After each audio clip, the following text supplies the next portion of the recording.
I'm Annalisa Klebers. We begin with breaking news right now on News 12 New Jersey. An active scene at a Walmart in Union Township. Reports of a potential threat of a shooting at the store. Speaker Pelosi saying tonight no one is above the law.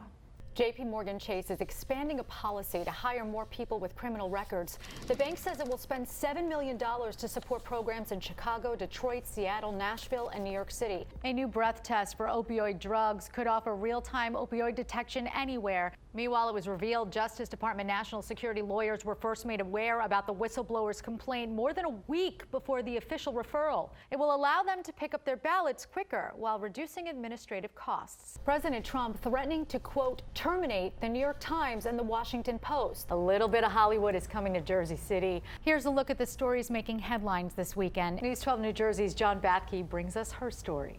A hit TV show coming to life on a Long Island stage. Here's what's going on. At 17 years old, an Atlantic County teenager is making a big difference in his community. He's picking up thousands of pounds of garbage, teaching inner city kids how to fish, and oh, by the way, he's winning state fishing championships as well. Meteorologist Dave Curran here now with more. I was actually shocked, Dave, to see the sun when I arrived You at were work. shocked. I'm the one forecasting clouds. I think I was a little bit more shocked than everybody else. I was sitting there going, what is that? What is happening? Why is that there? Yeah, with the cousin. Yeah, cousin. Who never goes away.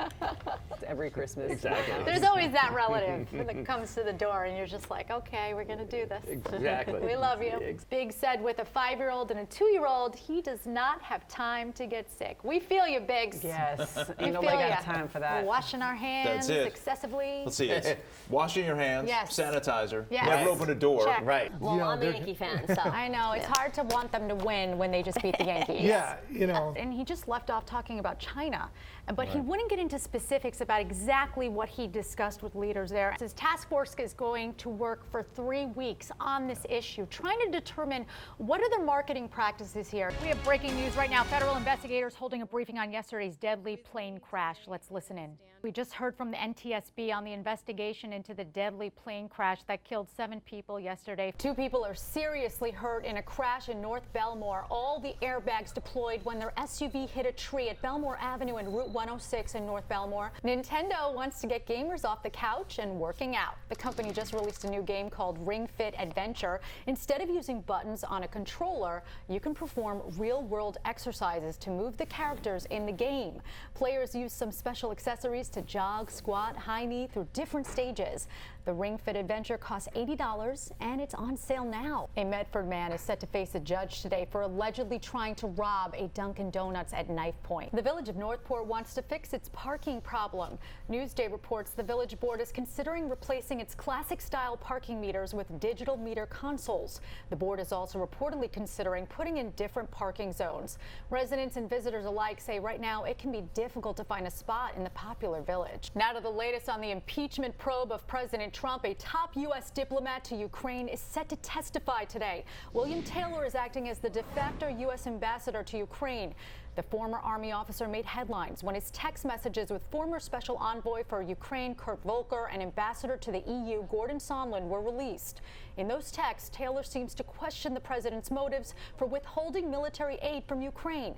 Taylor called it crazy to, quote, withhold security assistance for help with a political campaign. President Trump has denied any wrongdoing, calling the impeachment probe a witch hunt. Now to the latest on the crisis in Syria. Iraqi officials say U.S. troops leaving Syria and heading to Iraq do not have permission to stay in Iraq. This comes as the Pentagon says American departure from northern Syria will take time. This withdrawal will take weeks, not days. Until that time, our forces will remain in the towns that are located near the oil fields. Defense Secretary Mark Esper made that announcement during a visit to Afghanistan. He says the U.S. mission is to protect the Kurdish-held oil fields from ISIS and others. The construction worker fell to his death from up there. He was working on the facade of the building when it all happened. Defense attorneys are urging prosecutors to drop this case, saying the deaths were an accident. Officer Pfeiffer took it upon himself to cold call dozens of people in New Jersey, leaving messages looking for Lopez's daughters until he finally found them. Now take a look at this. This wood post is from the real estate agency for sale sign. This family had just moved into the house on Saturday. Most of the damage from this fast-moving fire is in the back of the house. The young family inside was able to escape without harm, but this two-story house is destroyed. So this is how it works. Somebody struggling with addiction can just walk into the Orangetown Police Department, go up to the window, pick up the phone, and ask for help. That cadet has not been seen since 5:30 Friday evening. They say he was supposed to be part of a military skills competition over the weekend, but never showed. Plastic straws are too small to be recycled, so when people throw them out, they end up sitting in landfills for a very long time. A New Jersey transit police officer helped a homeless man reunite with his children. He hadn't seen them in decades. News 12 New Jersey's Annalisa Klebers in Newark with that story. Jose Lopez left Long Branch for Florida and lost everything, his home, his job, and communication with his loved ones. He returned to New Jersey looking for his daughters. He was down on his luck until a chance encounter with an NJ Transit police officer. When I asked him, where are you headed? He said Long Branch, and I said, what's out there? Where, what are you heading to that way for? He said it was his family. I said, okay, well, if you have their information, I can contact them for you. And he said he didn't have their information. Officer Robles turned to crisis outreach officer Sean Pfeiffer, who got to work looking for Lopez's family. He hadn't seen them in 24 years.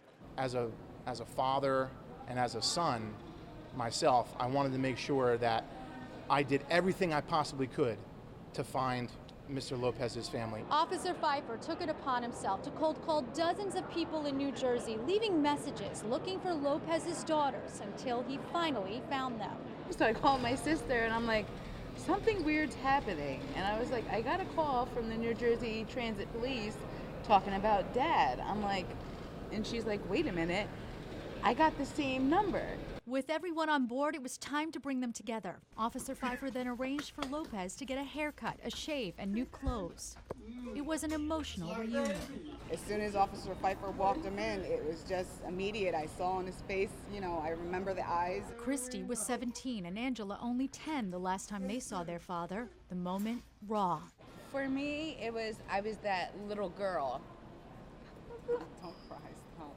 Together again, Lopez embraced his daughters and met his grandchildren for the first time. This New Jersey family, whole again. I'm thinking I'm in heaven. I got my two best girls. I got good friends. In Newark, Annalisa Klebers, News 12.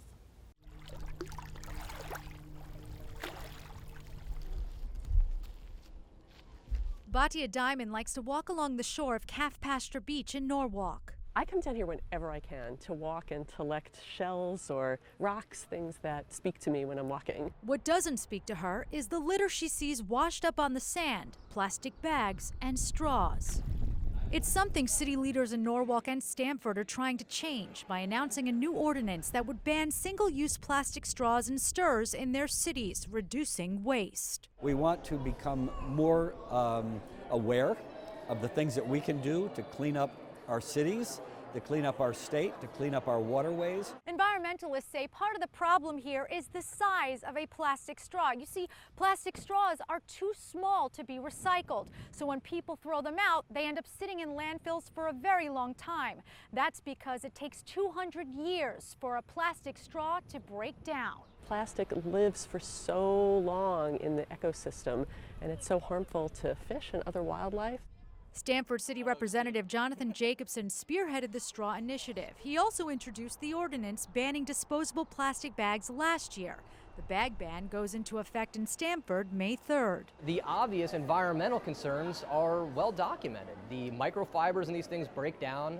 They get consumed by the wildlife, which in turn get consumed by people. Representative Jacobson says he hopes the plastic straw ban passes and goes into effect by this fall. In Norwalk, Annalisa Klebers, News 12 Connecticut. News 12 Connecticut's Annalisa Klebers on scene with the latest. Annalisa. The construction worker fell to his death from up there. He was working on the facade of the building when it all happened. Now crews are back at work after the deadly accident that happened here.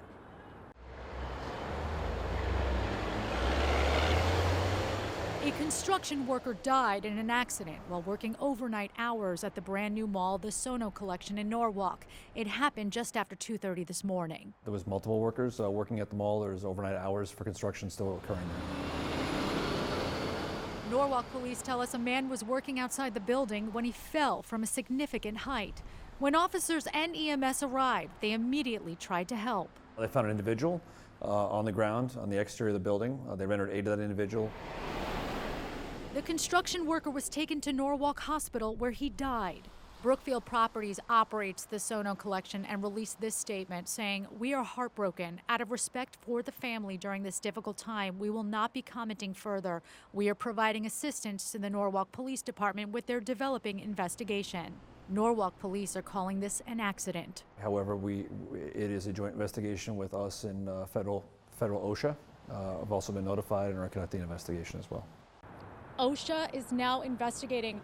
In Norwalk, Annalisa Klebers, News 12. We just saw the new city father, Juan Rodriguez, along with his wife and another relative, solemnly walk into the courtroom here in the Bronx. He's facing charges for leaving his one-year-old twins in a hot car for hours. In July, police say Rodriguez left his one-year-old twins, Luna and Phoenix, strapped in their rear-facing car seats for 8 hours while he was at work. Rodriguez claims he dropped his 4-year-old son off at one daycare and then thought he dropped the twins off at their Yonkers daycare. Temperatures outside climbed into the high 80s that day. Rodriguez didn't realize the babies were still in the car until hours later when he was driving home from his job at the VA hospital in the Bronx. By then, the twins were dead. Friends, family, and Rodriguez's wife have stood by the Iraq War veteran, saying he would have never intentionally hurt his children. He has cooperated with investigators and claims he blacked out. Rodriguez is facing charges of second-degree manslaughter, criminally negligent homicide, and endangering the welfare of a child. The last time Juan Rodriguez appeared in court was last month, at which point the case had not gone before a grand jury, which would decide whether or not to issue an indictment. Defense attorneys are urging prosecutors to drop this case, saying the deaths were an accident. In the Bronx, Annalisa Klebers, News 12.